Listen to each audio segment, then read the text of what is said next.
You know, playing Dean was like the She's looking at me. So, one of the things that like is big with Dean, he like, or one of the great things he did as a boyfriend was he made Rory a car, or like built her a car. So what is, you know, without getting With Ed Herman, rest in peace. Oh God, I cried when I saw that on Twitter, like as if he was my own grandfather. But anyway. Without getting too personal into your personal lives, what is the most creative thing that you've ever made for your wives, Danielle and Jen? A couple babies.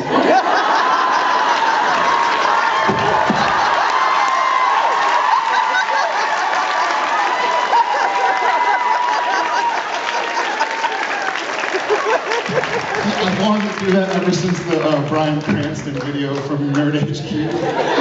I don't know if you've seen that. Look up Bryan Cranston Nerd HQ for those who haven't seen it. But yeah, I'm out.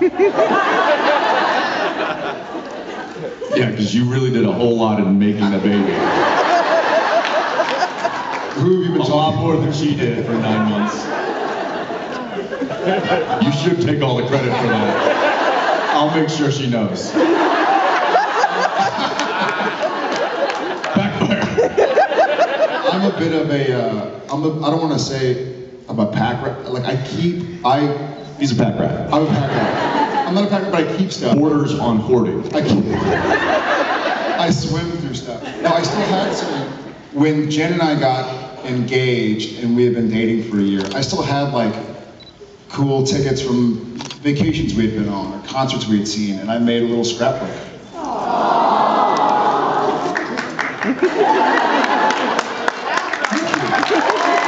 Yeah.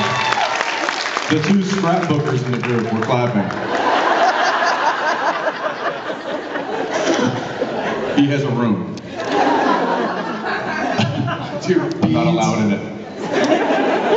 I don't know. I designed her engagement ring. Is it a bad sign?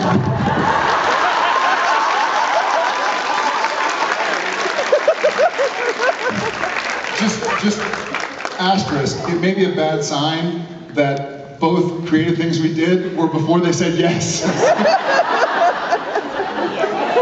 I know. Well, when she said yes, what's the point? I'm kidding. Not really. He's beating us. You want to give it a shot? What? It's fun. What? You get to Scrapbooking? I'd rather die.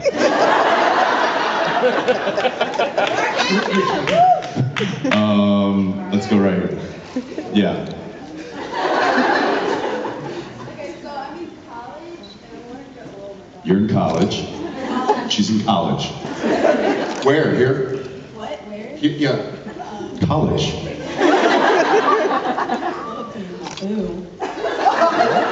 She should say too. Okay, it's at the University of Delaware, and I'm trying to go into acting. So, what is a good step to start doing that?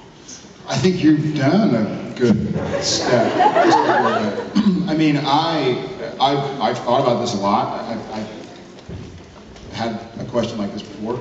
I always say that really focus on you and who you are. You know, if you try to be, I spent too much of my early career trying to go like, be something I wasn't. I think when I was on Gilmore Girls, like it was like the spiky hair revolution, you know, and everybody was like, this.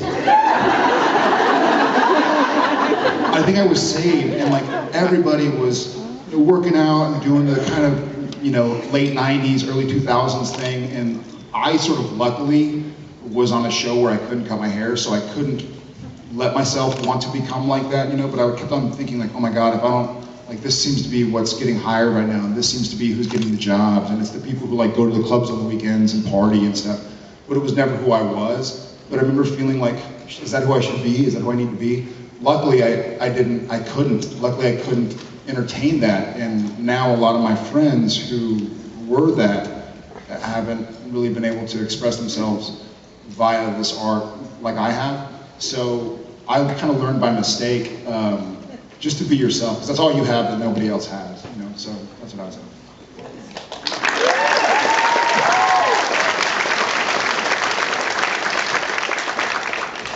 Yeah.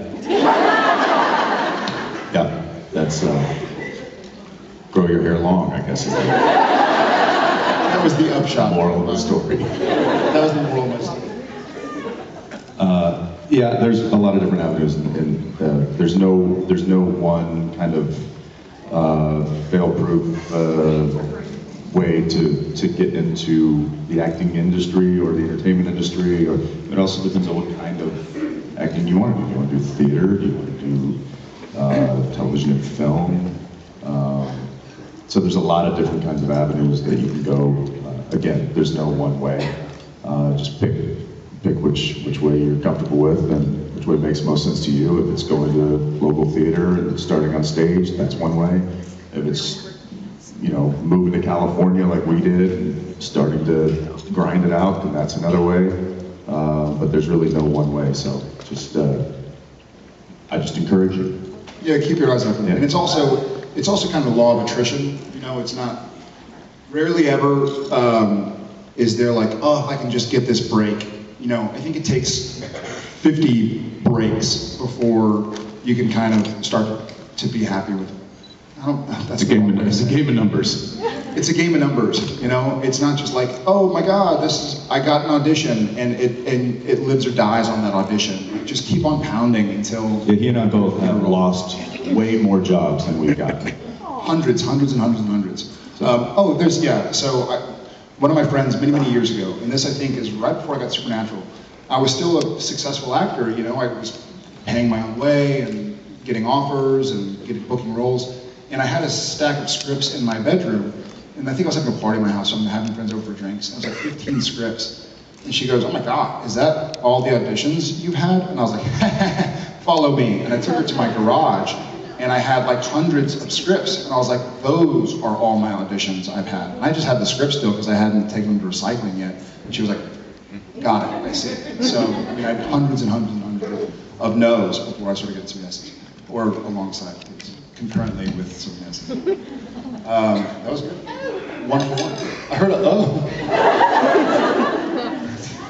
Thank you. She's waving. Come on over there. You're next.